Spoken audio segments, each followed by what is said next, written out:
¿Qué sucede cuando el refugio del hogar se convierte en el epicentro del miedo? Cuando las personas en quienes más confías se transforman en portales hacia lo desconocido. Estas no son leyendas lejanas. Son las historias de padres y madres que vieron cómo la normalidad de sus vidas se fracturaba, revelando un horror que acechaba en las sombras de sus propias casas, en los rostros de sus propios hijos. Mi hijo Jorge siempre ha tenido los amigos más extraños. No estoy segura de por qué.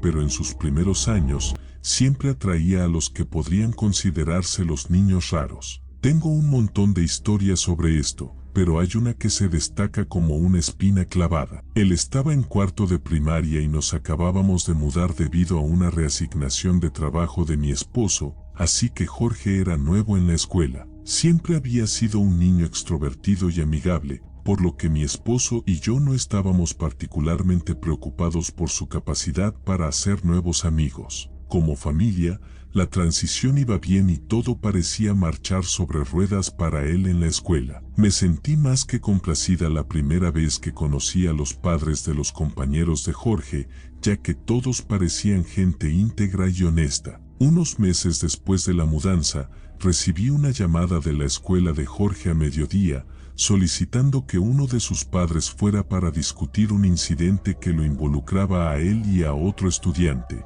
Mi esposo estaba en el trabajo, así que asumí la responsabilidad y acepté reunirme con el director después de recoger a mi hijo. Recuerdo sentir una mezcla de ira y confusión. Ira, obviamente. Mi hijo probablemente había estado en una pelea y tendría que castigarlo si descubría que él había sido el provocador. Pero también confusión, porque las peleas físicas no eran para nada características de Jorge, lo que hacía esto aún más preocupante. Mientras lo llevaba a la oficina del director, se negó a responder cualquiera de mis preguntas sobre la situación, lo cual también era muy inusual en él. Normalmente era extremadamente hablador, de los que comparten hasta el último detalle, por lo que su silencio era algo inquietante. Supuse que estaba avergonzado o asustado, así que no le di mayor importancia. El director pidió que Jorge se sentara en la sala de espera, fuera de su oficina, así que ahí lo dejé. Después de cerrar la puerta, el director me indicó que tomara asiento frente a su escritorio. Comenzó a hacerme preguntas sobre Jorge, las típicas preguntas que uno esperaría. ¿Cómo es su comportamiento en casa? ¿Obedece? ¿Responde de mala manera? ¿Es respetuoso? Yo solo tenía cosas positivas que decir. Jorge era un niño extremadamente bien portado y respetuoso, y no lo decía por ser su madre, estaba diciendo la verdad objetiva. Finalmente, el director me dijo por qué me habían llamado. Aparentemente, Jorge había tenido un breve altercado con un compañero después del recreo, un niño llamado Sebastián. Pregunté sobre las circunstancias de la pelea, y esto fue lo que me contaron. Habían sido los dos últimos estudiantes en volver del patio y subían juntos las escaleras. Al parecer, de la nada, Jorge sacó una goma de borrar de su bolsillo y golpeó a Sebastián en la cabeza con ella, haciendo que cayera al suelo y comenzara a gritar. Me quedé perpleja. Era totalmente impropio de Jorge hacer algo así sin ser provocado. Además, ya había oído hablar de ese niño, Sebastián. Jorge hablaba con cariño de él,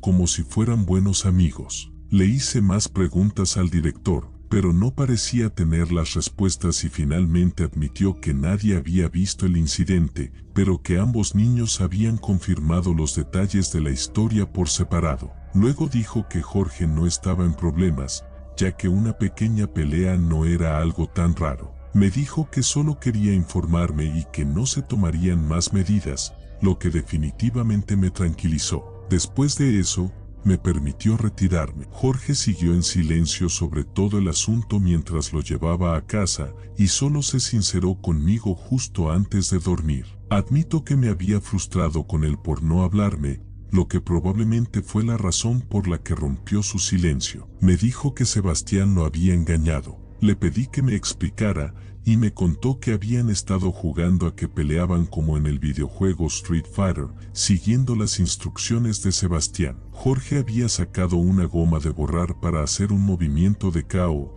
y de repente Sebastián se tiró al suelo y fingió estar muy herido. Luego le susurró al oído a Jorge que lo lastimaría de verdad si no fingía que lo había atacado. Así que eso fue lo que Jorge hizo, y todos los maestros asumieron que había sido una pelea real. Con toda razón, yo estaba furiosa. Se habían aprovechado de mi pequeño y lo habían acusado falsamente. En lugar de ir a la escuela, decidí manejar las cosas por mi cuenta. Esa noche, busqué en el directorio de la escuela y encontré el número de teléfono de la madre de Sebastián. Se presentó como Maggie. Me sorprendió un poco lo dulce y genuina que sonaba por teléfono. Me dijo que se había enterado del incidente, que Sebastián le había contado la historia real y que ya lo había reprendido. Me pareció un poco extraño que Sebastián le hubiera dicho la verdad a su madre tan pronto, pero me alegré de no tener que convencerla de nada. Luego continuó diciendo que Sebastián siempre había tenido pequeños problemas de comportamiento y que a veces pensaba y actuaba como si fuera otra persona. De hecho, empecé a sentirme mal cuanto más me contaba. Parecía que él no tenía el control total de algunas de sus acciones. Maggie sugirió que los niños organizaran una pijamada para reconciliarse y hacerse mejores amigos, lo que me pareció una gran idea. Ella se ofreció a ser la anfitriona y se lo agradecí. Ese fin de semana, llevé a Jorge a su casa. Él ya había vuelto a ser el niño alegre y hablador de siempre. Maggie me invitó a pasar y nos conocimos mejor con una copa de vino mientras los niños jugaban batalla naval en el sótano. Como dije antes, Maggie parecía una persona completamente íntegra y realmente disfruté de su compañía. Terminé quedándome unas horas y el tiempo voló. Finalmente, no pude evitar preguntar sobre el comportamiento de Sebastián, ya que me había estado inquietando. Todo su semblante cambió y bajó un poco la voz. Me dijo que a menudo tenía problemas para hacer amigos y que había visto a varios doctores, todos los cuales pensaban que era algo que superaría con el tiempo. Añadió que había mejorado mucho en controlarse y que el hecho de que estuviera siendo más social en la escuela era una buena señal. No indagué mucho más. Solo quería asegurarme de que mi hijo estaría seguro esa noche. Maggie me prometió que Jorge estaría en buenas manos y que Sebastián no tenía un historial de ser físico o violento, sino más bien de actuar de forma extraña. Eso fue suficiente para tranquilizarme. Esta mujer era claramente genuina y, de hecho, me sentí bien sabiendo que Jorge estaría ayudando a Sebastián a aprender a hacer amigos. Finalmente, llegó la hora de irme, así que bajé al sótano para despedirme de Jorge. Los dos niños se reían y jugaban. Parecía que se llevaban muy bien. Le di un beso de despedida a mi hijo y me fui a casa. A la mañana siguiente, fui a recogerlo. Cuando llegué a la casa, él estaba esperando junto a la puerta con todas sus cosas y una sonrisa en el rostro. Supuse que la noche había ido bien.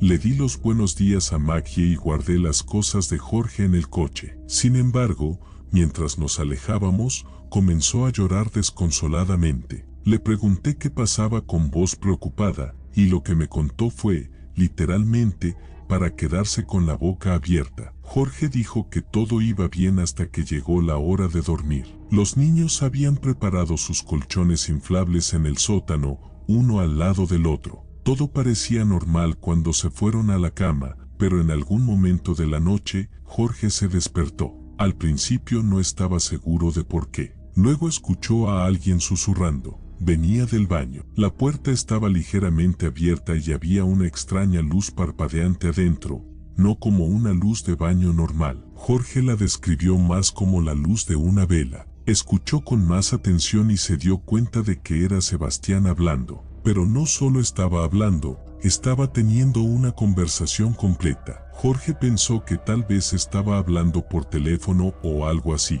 pero cuanto más escuchaba, más extraño se volvía todo. Sebastián no se llamaba a sí mismo Sebastián, se llamaba a sí mismo Don Jamie. Jorge se sintió paralizado. Era como si Sebastián pensara que era otra persona y no estaba hablando con nadie, solo con el espejo. Entonces, la vela se apagó. Todo volvió a oscurecerse. Jorge apretó los ojos, fingiendo estar dormido. Pasó un largo rato y luego escuchó el crujido de la puerta del baño al abrirse. Se le revolvió el estómago cuando escuchó susurros de nuevo, esta vez justo encima de él. Continuó por un rato. Jorge no entendía las palabras, ni siquiera sonaba como español. Simplemente se quedó allí, demasiado asustado para moverse. Finalmente, Sebastián volvió a la cama como si nada. Por la mañana, estaba totalmente normal de nuevo. Jorge no se atrevió a preguntarle al respecto. Cuando Jorge me contó lo que había pasado,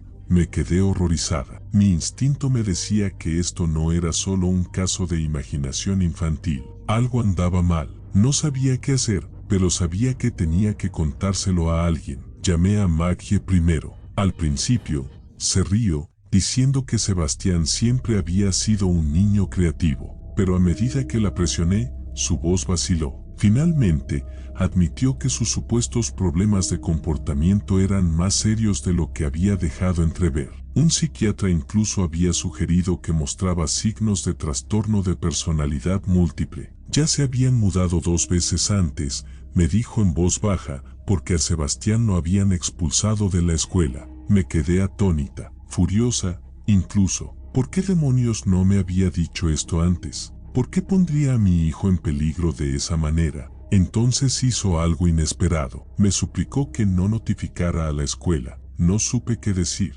Una parte de mí quería respetar sus deseos, pero otra parte sabía que algo andaba muy mal. Solté un está bien y colgué el teléfono antes de que pudiera responder. Me dije a mí misma que tomaría mi decisión al final de la semana, pero nunca tuve la oportunidad. Ese lunes, Sebastián se cayó y atacó a otro estudiante en el recreo. Fue lo suficientemente grave como para que la escuela enviara un comunicado a todos los padres, aunque mantuvieron los detalles vagos. Al final del día, me enteré de que lo habían expulsado. Intenté llamar a Maggie, pero su teléfono parecía haber sido desconectado. La situación era increíblemente inquietante. Hacía solo unos días que habíamos hablado y ahora, de repente, estaba inlocalizable. Ni siquiera sabía qué quería decirle, solo que quería decirle algo. No había otros números ni correos electrónicos en el directorio de la escuela, solo ese número que ahora estaba desconectado. Unos días después,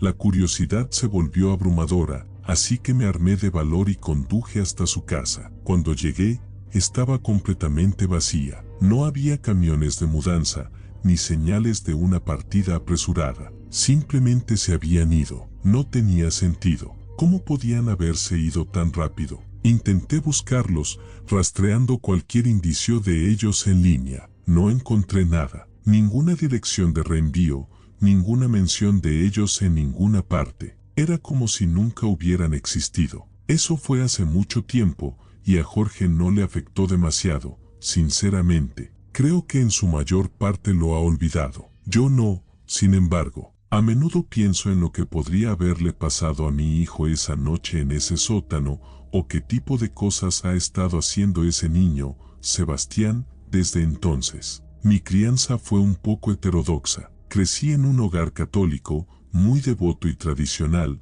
del tipo en el que no creíamos en fantasmas, pero estábamos absolutamente seguros de la existencia de los demonios. Déjenme explicar, si algo extraño ocurría, no era un espíritu o un alma errante, era algo más oscuro, algo bíblico. Nunca me lo creí del todo, pero el mensaje me fue inculcado desde una edad temprana. Rechazar a los demonios significaba rechazar la fe misma. Mi madre, sin embargo, era diferente. Para ella, la fe era opcional. No era atea ni agnóstica, simplemente indiferente. Solía decir cosas como Dios y yo nos entendemos cada vez que la presionaba sobre ir a la iglesia, mientras yo me aferraba a la religión como fuente de estructura y estabilidad. Ella se alejaba cada vez más. Fue una de las muchas cosas que ampliaron la brecha entre nosotras. No voy a endulzarlo, mi madre luchaba contra la adicción y problemas de salud mental,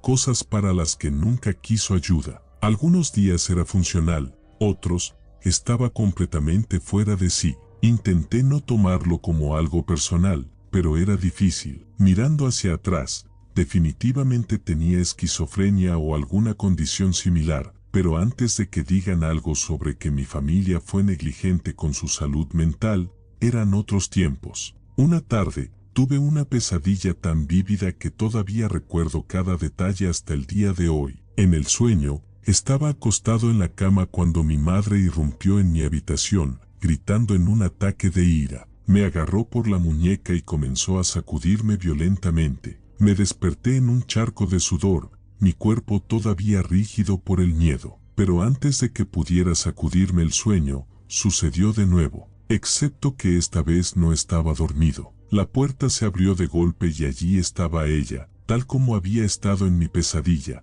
misma expresión, misma ira desquiciada, mismas palabras. Era como si el sueño hubiera sido una especie de profecía. Apenas logré empujarla y gritarle que se detuviera. Y entonces, se acabó. Se fue tan repentinamente como había entrado, y cuando la confronté a la mañana siguiente, no recordaba nada. Parecía confundida, incluso un poco herida de que estuviera tan alterado. Me dije a mí mismo que fue una coincidencia, una extraña superposición entre mi subconsciente y sus estados de ánimo, pero una parte de mí se preguntaba si era algo peor. Unas semanas más tarde, la escuché gritar desde el patio trasero. Era un sonido extraño, no un grito de pánico ni siquiera de angustia. El grito sonaba más bien excitado. Ni siquiera sé si eso tiene sentido, pero es la mejor manera de describirlo. Salí corriendo y me quedé helado al ver lo que vi. Mi madre estaba de pie en el jardín, sonriendo, sosteniendo una enorme serpiente de más de 2 metros con sus propias manos. Eso ya era aterrador por sí solo, pero hay algo que no saben que lo hacía aún peor. Mi madre tenía una fobia de toda la vida a las serpientes. Ni siquiera podía verlas en la televisión sin retroceder, pero allí estaba, agarrando una como si fuera un juguete. Dijo: ven aquí, y me hizo un gesto para que agarrara la serpiente. Di un paso atrás, negando con la cabeza. Literalmente dije: mamá, ¿qué demonios? Pero la mirada en sus ojos me dijo que ni siquiera podía entender las palabras que estaba diciendo. Simplemente sonrió más ampliamente e inclinó la cabeza, como si estuviera tratando de asustarme. No pude soportarlo. Me di la vuelta y corrí de regreso adentro, cerrando la puerta de golpe detrás de mí. Mi corazón latía con fuerza. Eché un vistazo por la ventana y la vi todavía de pie allí, sosteniendo la serpiente como una ofrenda. Finalmente, la dejó deslizarse por el suelo y volvió a entrar como si nada hubiera pasado. Más tarde, cuando le pregunté al respecto, se encogió de hombros como si me lo estuviera inventando. Me dijo que debía haber tenido un sueño extraño y se negó a seguir hablando del tema cuando insistí. Sin embargo, eso no fue nada comparado con lo que estoy a punto de contarles. Ese invierno, mi iglesia organizó una vigilia nocturna. Me sentí aliviado de ir.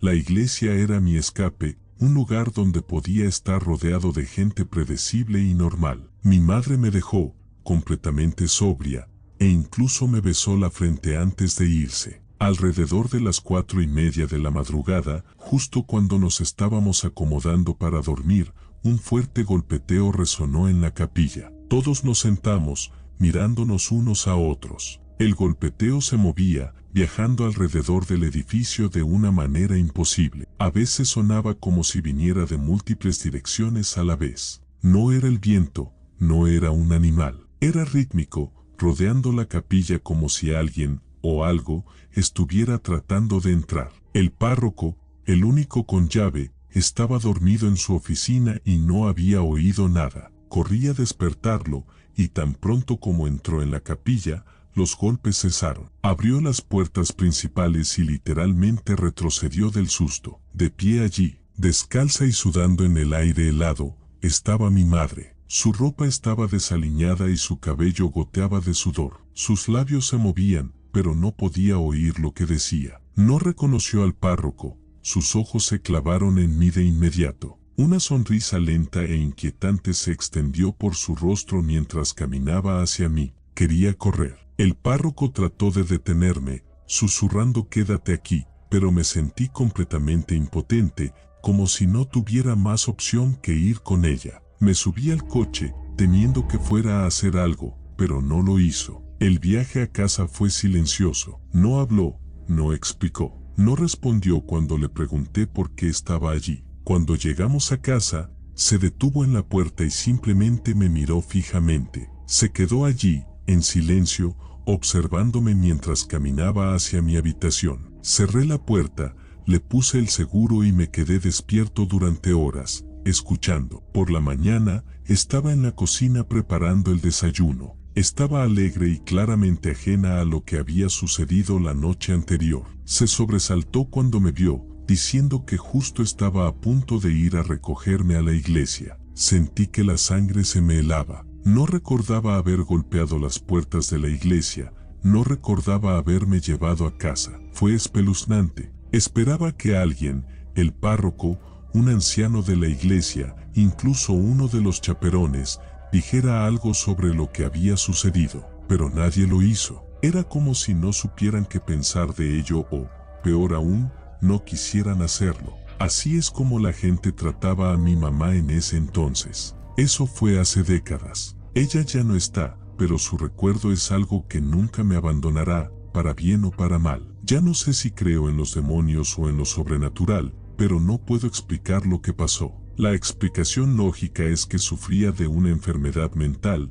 tal vez abstinencia por adicción o quizás algo completamente diferente. Pero las lagunas de memoria, la sincronización inquietante, la forma en que actuaba como una persona diferente algunas noches, todavía me persigue. Me digo a mí mismo que hay una respuesta racional para todo, pero incluso ahora, no estoy seguro de creerlo. Mi hijo mayor comenzó a ser sonámbulo cuando tenía unos 8 o 9 años. Había oído que los niños pasan por fases así que al principio no me preocupé demasiado. Era solo una de esas cosas, un poco inquietante, sí, pero nada en lo que pensara mucho. Tengo el sueño bastante ligero, por lo que ninguno de mis hijos ha podido escabullirse por la casa de noche sin que yo me dé cuenta. Así fue como descubrí el hábito de mi hijo. La mayoría de las noches, me despertaba y lo encontraba de pie en el pasillo, fuera de mi habitación, caminando ligeramente sobre los talones,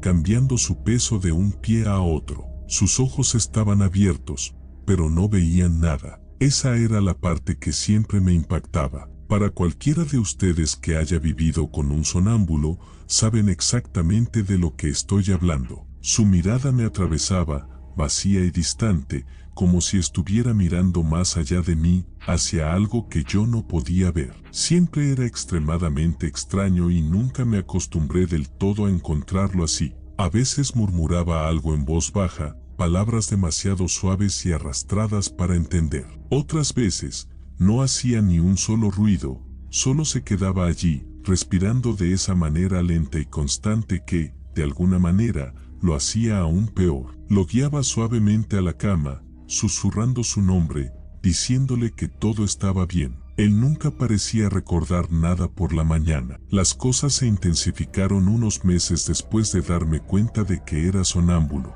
Una noche, me desperté con un golpeteo rítmico. Sonaba como gotas de agua goteando repetidamente sobre el cristal de una ventana, solo que no estaba lloviendo. Era suave, apenas lo suficientemente fuerte como para despertarme. Al principio, pensé que era parte de un sueño, un ruido lejano que mi cerebro medio dormido había malinterpretado. Pero mientras yacía allí, el sonido continuaba, constante y deliberado. No era esporádico como lo sería la lluvia, ocurría a intervalos regulares y siempre con el mismo volumen. Seguí escuchando, tratando de averiguar qué podía ser. No era la casa asentándose, y no era el viento, era demasiado preciso. Una vez que me di cuenta de que el golpeteo no iba a detenerse, acepté a regañadientes que tendría que ocuparme de ello. Me senté y miré hacia la puerta, de donde provenía el sonido. Mi esposo dormía profundamente y no quería molestarlo. Debo mencionar que no estaba asustada, solo curiosa, de lo contrario, probablemente lo habría despertado de todos modos. Me levanté de la cama para investigar. Cuando salí al pasillo, lo vi. Mi hijo, de cara a la pared, golpeando ligeramente su frente contra ella en toques lentos y medidos. Las yemas de sus dedos rozaban suavemente la pared al ritmo de los golpes de su frente, como si estuviera tratando de atravesarla. Recuerdo haberlo llamado por su nombre, mi voz apenas un susurro. No reaccionó, solo siguió presionando su cabeza hacia adelante, golpeándola de esa manera inquietante y rítmica, como si estuviera probando algo, como si estuviera tratando de abrirse paso. Me acerqué, pero justo antes de intervenir, dudé. Algo en la forma en que se movía realmente me dio un escalofrío. Extendí la mano suavemente y coloqué mi mano en su hombro, sacudiéndolo lo suficiente para sacarlo del trance en el que se encontraba. Parpadeó,